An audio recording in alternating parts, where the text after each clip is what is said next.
not to do it? Like, why? I would just Specific say, to like, owning a business or why do tech? you want to start a business? Why do you want to own a business? And if it's because I want to be my own boss, no, that's not a good reason to do it.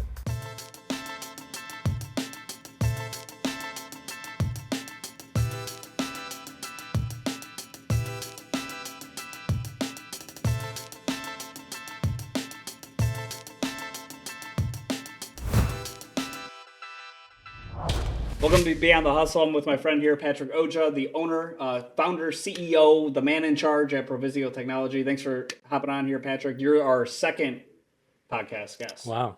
Of all time. Yeah. It's a pretty big deal. It is exciting. Yeah. I'm very honored to be here. Thanks for coming on, Patrick. Tell us a little bit about, give the viewers some background on you and what you do. Tell us a little bit about Provisio. Let's start there. Sure. So Provisio is a software development company. And because I've got this real affinity towards Star Trek, I like to say that if your organization were a starship, we would be your warp drive. So our job at Provisio is to help you go further and faster with custom web-based solutions that you can't find off the shelf. Cool. How'd you get into the tech space? Well, I've always loved technology. So I think my first foray into, true like programming and so forth was when I was 13. I saved up and bought my own Commodore 64. And after I got tired of playing games, I said, what else can I do with this thing? And there was a manual in there that taught you how to do basic programming. So I started my programming career there at age 13. So since then, I've always loved being in technology in some way or the other. So whether I was doing this job or that, I always found a way to be involved in the tech part of it. So for example, when I worked for a property management company, they had an outsourced IT guy. And after a few months, I said, like, I could do that for you, and we made it internal, and it's always been that sort of thing. So later I went to do mission work in Ukraine. And while I was there, I thought, well, what's the best way for me to report back to the people who are sponsoring this work? And I thought websites are the way to go. So I taught myself how to do websites, and that's how I got involved in web development. Cool. So so you did mission work in Ukraine. What time period? Like, how did you get involved? How did that happen? So our church was involved with a native Ukrainian who had been taken out of Ukraine during World War II, was placed with a German family. And then from that point, when he had grown up and he was converted to Christianity, he began a radio broadcast. And through the Iron Curtain. And this radio broadcast was sharing the gospel with people in Ukraine who were in the Soviet Union. So when he went back, he finally was able to go back after the Berlin Wall came down and started a church there. And so our church had been working with him, supporting that ministry. And he invited some of us to come and help with a Bible encampment. And that's how I got involved in Ukraine. So 1994 was the first time I visited there. I went back a few times after that just for like summer missions, short-term missions. And then in 1999, I went there full time for 4 years. Oh, wow. So 99 to 2003. Yeah. And then what? You come back to the U.S. after that? Came back to the U.S. and I got married while I was in Ukraine. Okay. So I came back with a wife and a baby on the way. And so we settled here. The intent was to be here for a year and then evaluate whether we needed to go back. And things were going well there. So we stayed here, and I was working with a property management company, an executive position. And that's, again, started doing the technology part of it and developing a software product for that company. And that was really the genesis for Provisio. So what year was Provisio started?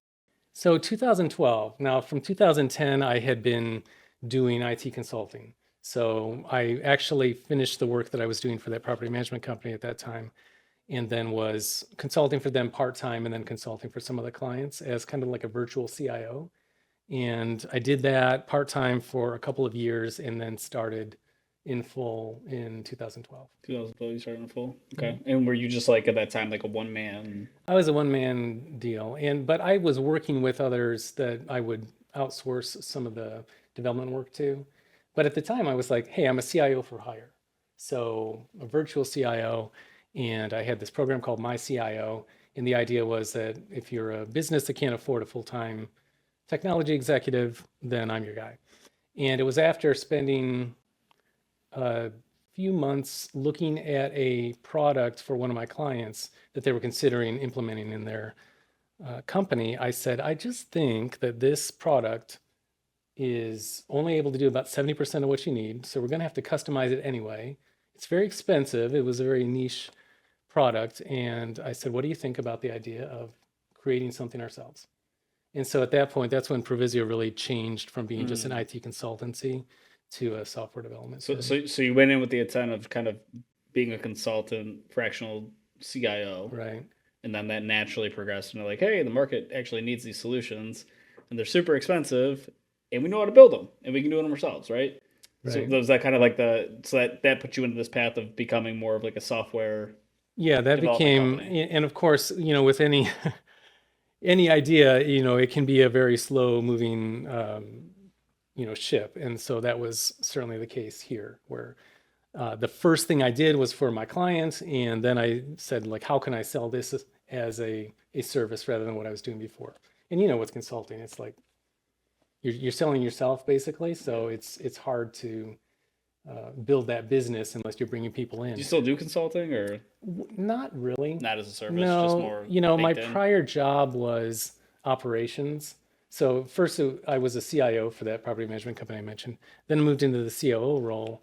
And every technology solution we looked at was with the mindset of how is this going to help us operationally? How is this going to make us more efficient? How is it going to give us the ability to expose data to our customers or to other staff that don't have the licensing or the seats or whatever to get into the backend system.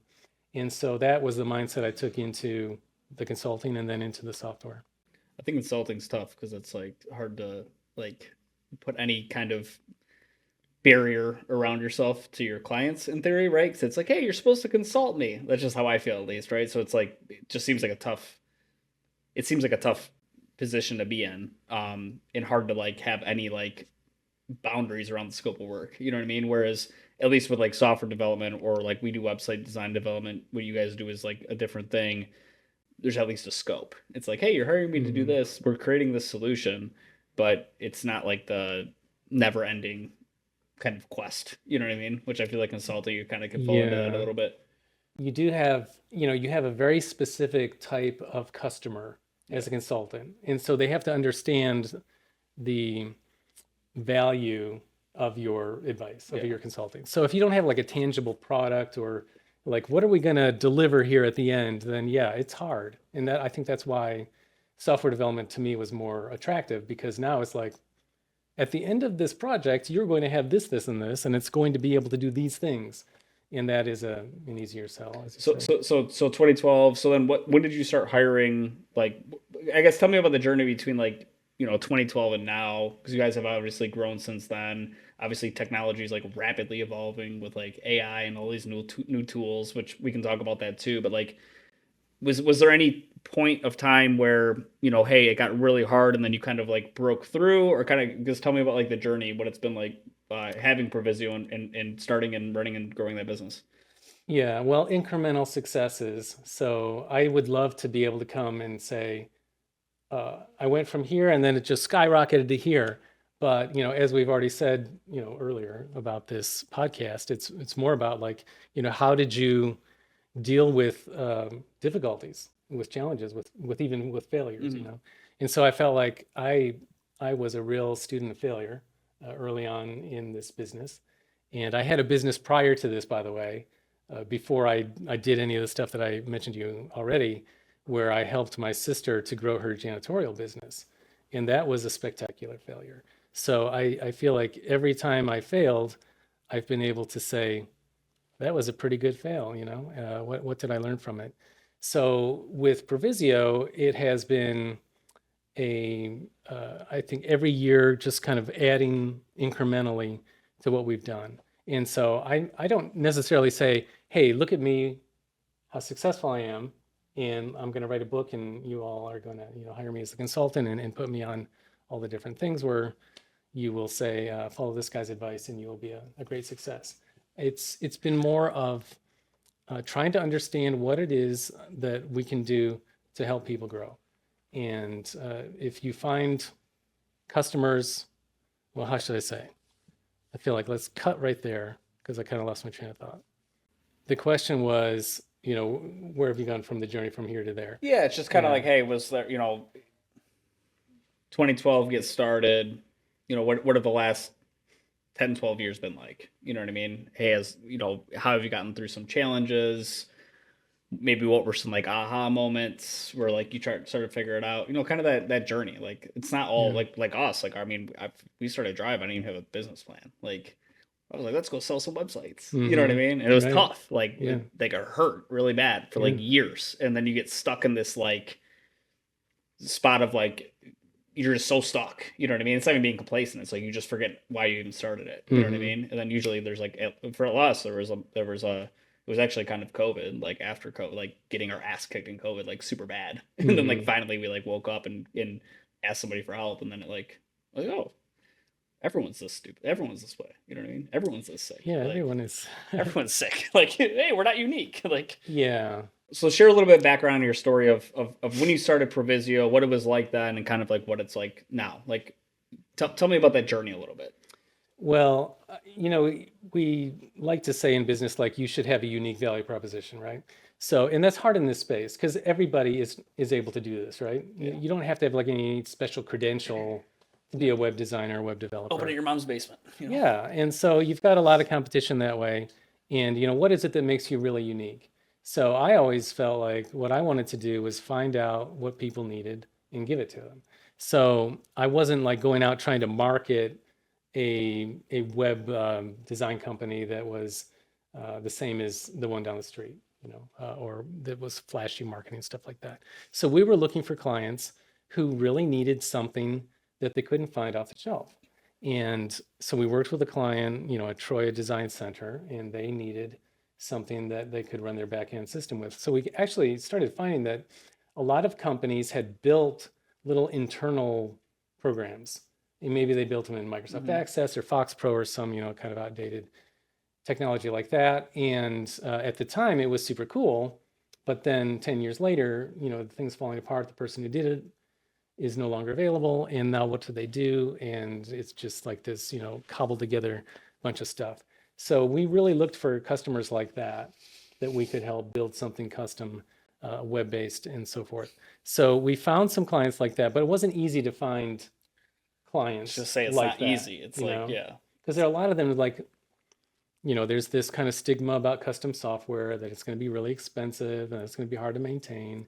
We try to dispel some of those notions and so forth, but there's still that stigma. So finding those types of clients was difficult, but we did find some, and those were like, that's why I talked about the incremental success. Like we found a project which we could say like we did something really good for this client, and now we can kind of take that as a case study and talk to other customers about it. So that was what happened year by year. We got a little bit better every year in terms of like revenue. In terms of expense, and so forth, I was mainly what I was doing is bringing in like outsourced resources because I had done that in my prior job. So we hired a software, developer or freelance person, or whatever. And then as the business grew, then you say like, you try to figure out, does it make more sense for me to bring someone internal? Is the cost ratio better, with that? And I have someone who's available all the time. And I went back and forth with that. So 2018, I'm like, this is starting to really grow. Now we're in good shape. This is going to be something big. And I could see like, oh, hey, we made like 25% more than last year. And the growth is on that upward trend. And then came 2019. I don't know what happened. There were a number of decisions that I had made along the way where I said like, I'm going to invest in this, meaning I'm going to invest resources or invest, my own time, even money into a project where it seemed like it could become something and it didn't. So 2019, we had a couple of clients that had to back out of projects. And for us, like we don't have like 15 or 20 projects going on at one time. If we have two clients back out of projects, we're basically like, we have nothing yeah. left. Where do we go now? And then you have to go out and try to find these customers that are hard to find, So that was a real crisis for me. 2019. 2019, I'm So like, before COVID. it's before COVID, Okay. because most of us say like, well, COVID was the problem, where we had all that. So I'm like, I'm just struggling so much. And I'm saying, why did I ever decide to do this? Why didn't I go off? Like, I had this great job. I had this, executive position. Why in the world did I do this? And I think a lot of business owners have probably said that. I mean, I think you've referred to that too. It's like, why, what are we doing here?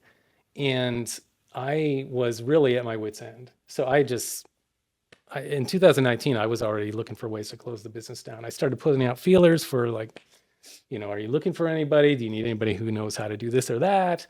Do you need anybody with my skill set? And it was just a huge depressing time for me.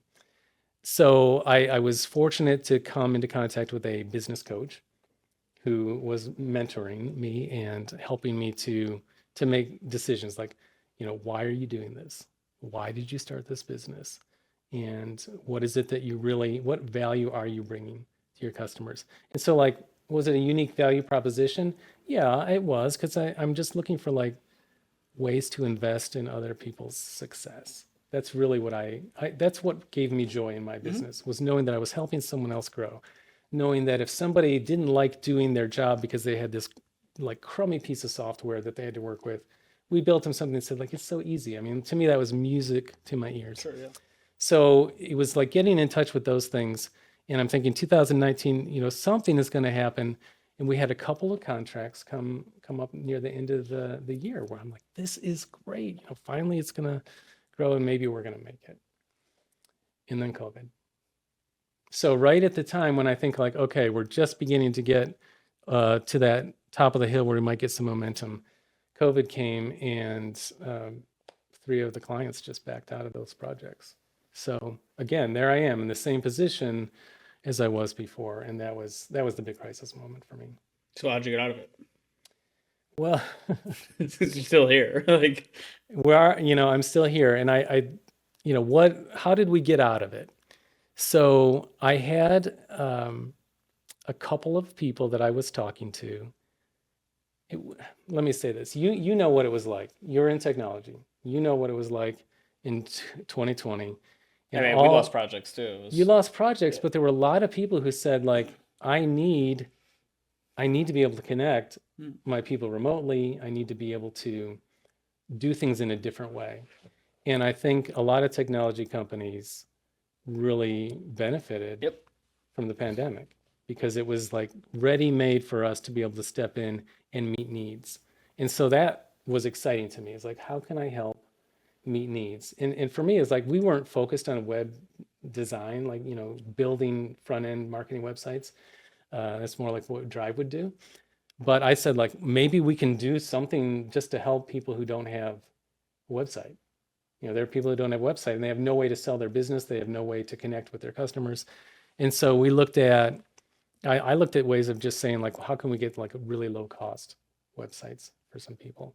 And it was in the course of like putting that together that someone came to me and said, like, hey, we're in a position because of COVID where our workforce is working remotely and we have some time to work on a project that has been in the back of my mind for a while. It was a wealth management company, and he wanted to build a custom platform for evaluating retirement income, tax impact on retirement income. And that was really what saved us at that point, was that project. And it was because of COVID. He, kind of coming around it backwards. He's like, I now have time to do this. So I wouldn't say that we were like a Zoom or another technology company that just kind of exploded as a result of the pandemic, but we got some momentum in that project. And then another project that we did later that year with a client who kind of came back and said, like, okay, now that we know what we're dealing with the pandemic, we're ready to get started with that project. Those 2 projects kind of carried us through that and then gave us the momentum to say, we can build on what we've learned with these projects, and it's continued to grow since then. Cool. So you told me you got a couple other, I don't know if you want to talk about this on podcast or not, stuff, it's cool, but so you kind of told me you have a couple other softwares as like a service you might be building? You want to talk about that a bit, or is that like a Provisio focus? Is it like a different thing? Like, what does that look like? Yeah, well, I'm glad you asked about it because I'm really excited about those. And Provisio, as is the case with a lot of web development companies, we've just been project based. So everything is like you get a project, you get it, you get done, you deliver it, maybe you host it and you get some residual income from that, but it's not like the big thing you're doing, it's not the big development project. So you get that done, and then you're like always like, I gotta keep feeding the machine, who else am I gonna get in here for the next project? So we did 3 SaaS projects for clients. And it's really cool because they can come to us and say, like, hey, we've got this idea. We want to build an internal software piece, but if it gets to be, a successful enough piece of software for us, then maybe people in our industry will want to buy it. So we did that a couple of times, and I'm like, this is really great, and this is really what I would love to do. It's build a software product that is meeting a need and then is providing that kind of residual income from subscription and so forth. And we had done that early on in my prior job. That's what we had developed, is a software product like that. So we have started development on 2 of those projects, which were SaaS products that Provisio is building and will own. And one is a membership management platform. So it's specific to like realtor associations and chambers of commerce and churches, any organization that needs to manage memberships and also needs to do things like manage their facility, host events, sell tickets to events and things like that. And there isn't really there's a lot of membership management platforms, but there aren't any that kind of bring all of those together into one package. So that's what we're working on right now. We started our MVP. We're actually talking to some investors about, getting some additional investment money to build something that would be released, potentially next year.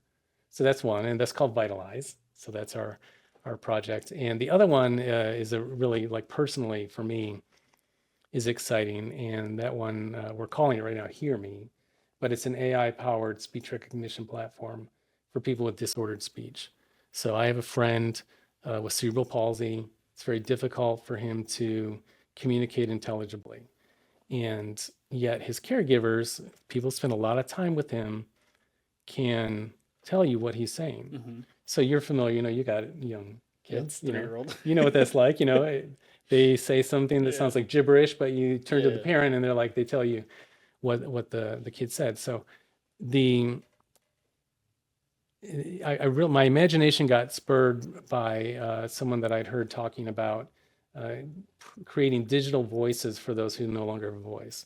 So there was a fellow that I met out in Grand Rapids at a seminar he was speaking at, and he had helped someone who had lost their voice due to throat cancer. Completely lost his ability to speak, but he'd been a radio DJ.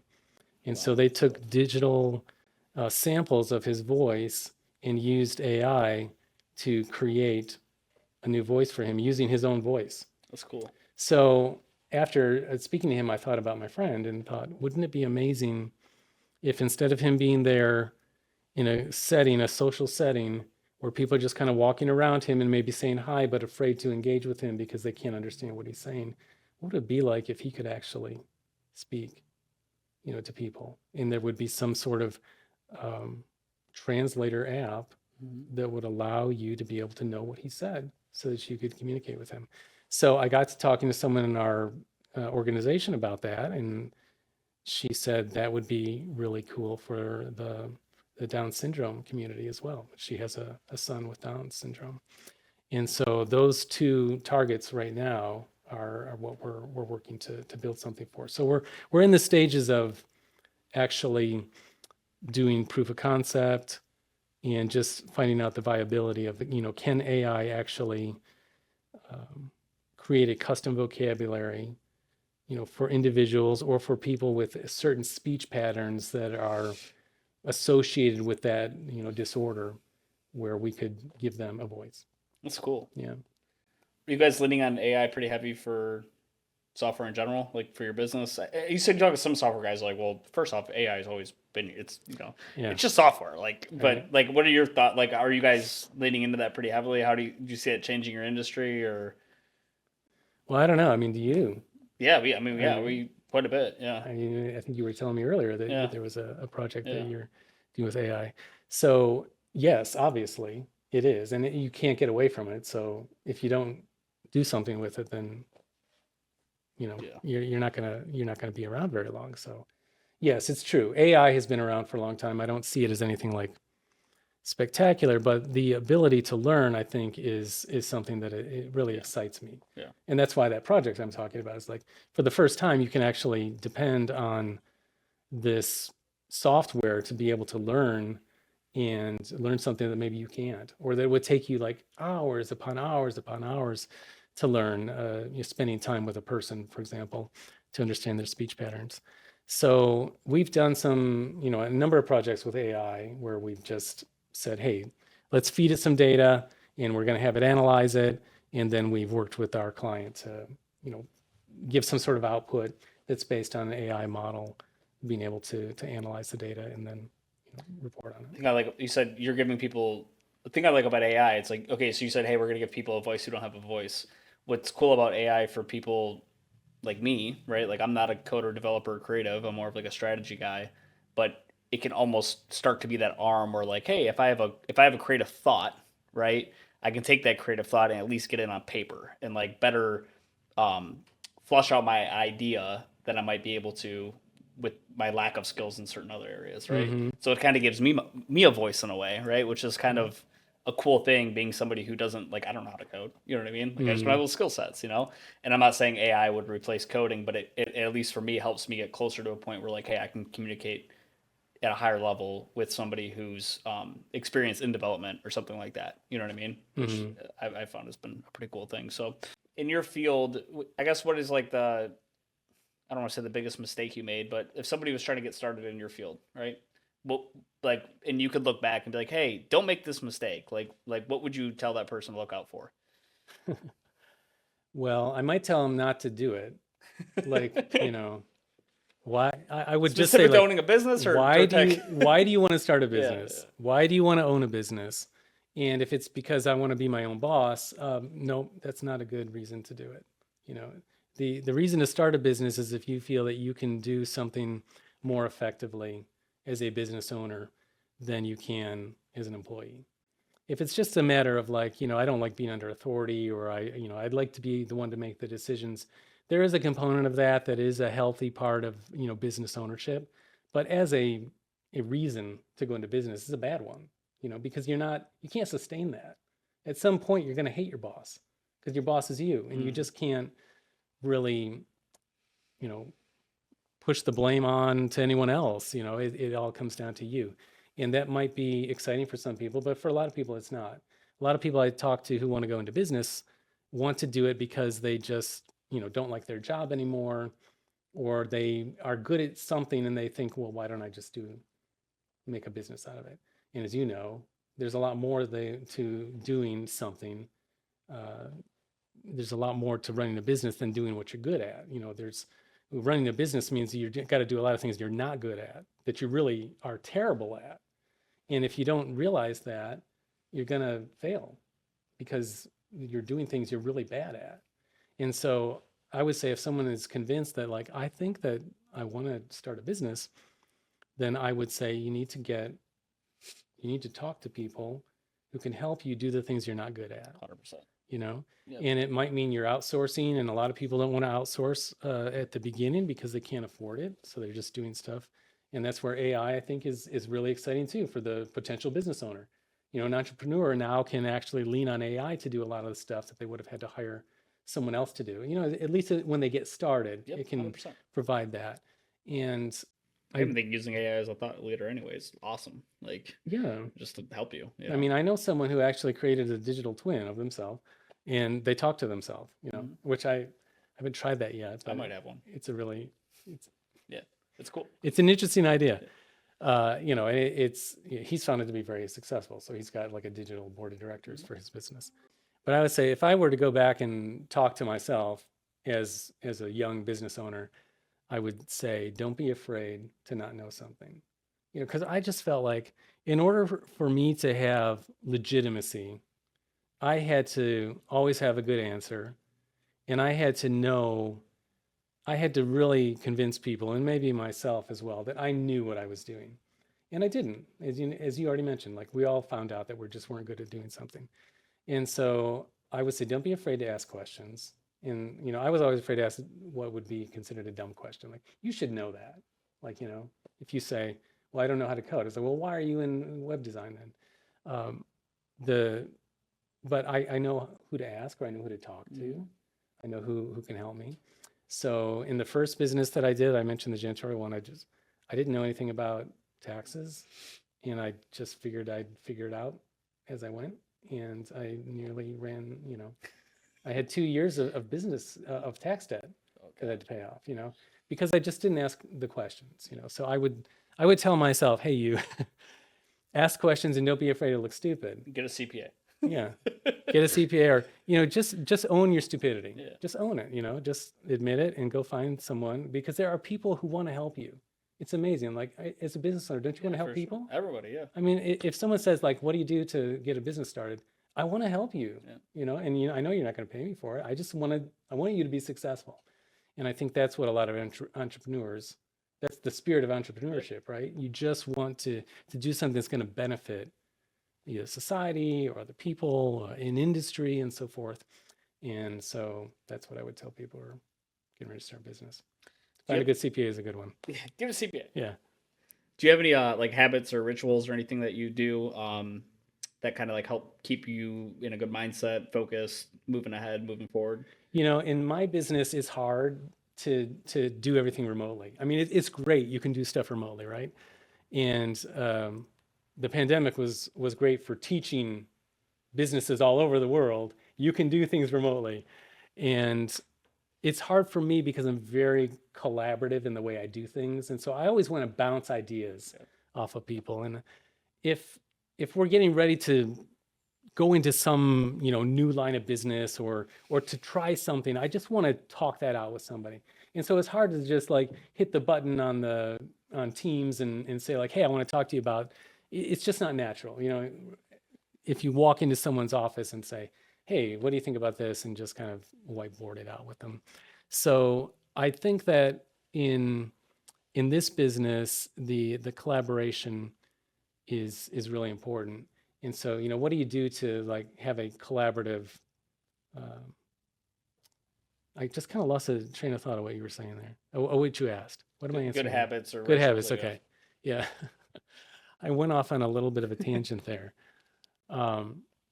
So I would say is like making sure that you're talking to people who are smarter than you, and making sure you're talking to people who are in the same industry or in a similar industry, so that you can learn from them. Mm-hmm. So always looking for ways to learn. Now, if you can teach them something, great. That's kind of a bonus. But for me, it's like, hey, how can I learn from what you've done and take it and apply it in some way?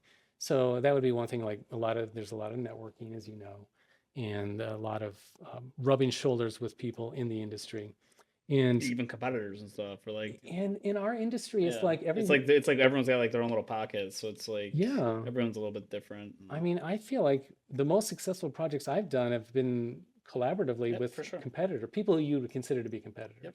But it's like, you do something that I don't do, and I may want to team with you on some projects, and in technology, in web development in particular, I've seen there's just this desire to give, open source platforms and community-centered development communities are the norm. So it's fun to kind of talk and say, hey, what have you learned, and how can we help each other, in our respective businesses, even though we're in the same industry. I think that's neat. The other thing though is I got to start the day with the same way is just spending some time in meditation and preparation for the day. So I spend time, I'm a Christian, and I spend time reading the scripture in the morning and finding something there. Like I'm going to take some thought that I find in what I read and apply it to my day. And so that's what I'm looking for.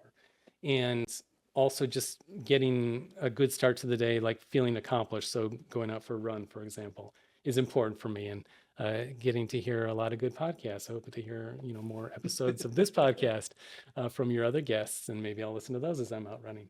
But those two things, like getting a good start to the day, physical exercise, and also just some spiritual exercise, some meditative exercise, to be able to uh, focus my day and remind me that it's not all about business or making money or whatever it is I'm doing that day. It's about, what am I doing to um, kind of fit into the bigger picture of things in my life. And that's why that spiritual component is so important to me. I wish I had the motivation to wake up and run. You can do it anytime. Yeah, I know. You I know. was gonna do it. Um, favorite book, favorite business book, or top two, top three. Yeah, it's interesting you asked that. So Good to Great is like one everybody knows, right? Jim Collins. So that one, I really enjoyed that one because it spoke to my heart, which was don't try to do everything, just try to focus on one thing you do really well. And I'm like, well, I don't do that many things that well. So that's It's good for easy. me, Yeah. you know? And but from the aspect of corporate, a big corporate business, that was the same concept. Focus on what you do really well and don't get off on these other ideas that kind of take away from your core. The other one, though, is Run with the Horses by Eugene Peterson. This is not a business book, but it's about a guy, a prophet, Jeremiah, who experienced failure after failure after failure and what he did to stay motivated. So it's a story, from the Bible, Jeremiah the prophet. And if you've never really looked into his life, it's a pretty fascinating story of what he experienced and what he had to go through, what he had to overcome to be successful and what he felt his calling was.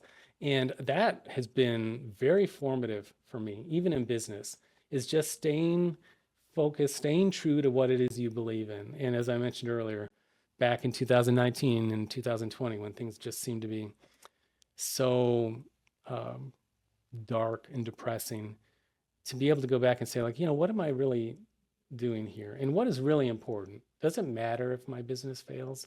In the long run, it doesn't. You know, what matters is, am I doing what I feel called to do, what I have a passion to do? So those two books, I think, are what I would say have been motivators for me. Cool, man. Is there anything else that we feel like we didn't cover, or any other? I know you talked about your subscription software service, which I Yeah. think is any cool. Do you have anything else coming up that you want to mention? It's interesting that we got our GSA schedule, government schedule, right before the new administration came in and all of the cost cutting with Doge. So that has caused some uncertainty because I had three things I was really focused on last year in terms of growing the business. One was alliance partnerships with IT providers. So typically, an IT provider knows their clients well enough to know where their pain points are, but they don't do the type of stuff we do, Mm-hmm. application development. So they would be able to introduce us to those needs for their clients. The second was the SaaS products I mentioned, and the third was government business. And government business is good because when the economy is in downturn, government continues to buy and maybe even buys more. And now we're kind of in that uncertain Yeah. stage where I don't know what's going to happen.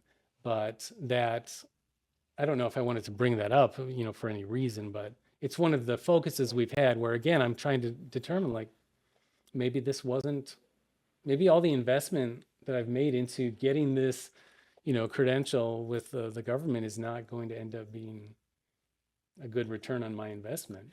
I hope it will be at some point, but it's another opportunity to learn and just say, like, hey, if that doesn't work out, what are we going to do instead? And if somebody wants to contact you or your company about helping them with a software solution, what's the best way to get a hold of you? Well, our website is provisio also provis.io. So you spell out the name Provisio, provis.io will get you to the same Cool. website. So that would be the best way to reach us. Cool. Thanks, Patrick. I appreciate you being on Beyond the Hustle, and seriously, thanks a lot for coming in. I definitely glad to have you as a guest, and it's really nice to know you. And It's been my pleasure. I enjoy talking with you and learning from you, and I'm looking forward to hearing additional guests. Like I said earlier, it's what you're doing here, I think is great. Billions of views. Yeah, This episode. I'm sure of it. And I do think, people, business owners like me, we love to hear stories of people who've struggled Yeah. with the same issues. It's all, we have. we're all humans. That's Yeah. that's kind of one of the themes here. Is like, hey, this isn't like some secret magic cult or sauce. It's just about perseverance and asking the right people for help and learning from our mistakes and pushing forward and focusing on adding value and not really necessarily making money, but the money comes when you solve problems, right? So Yeah. Well, thanks. I appreciate it. All right, buddy. Thanks.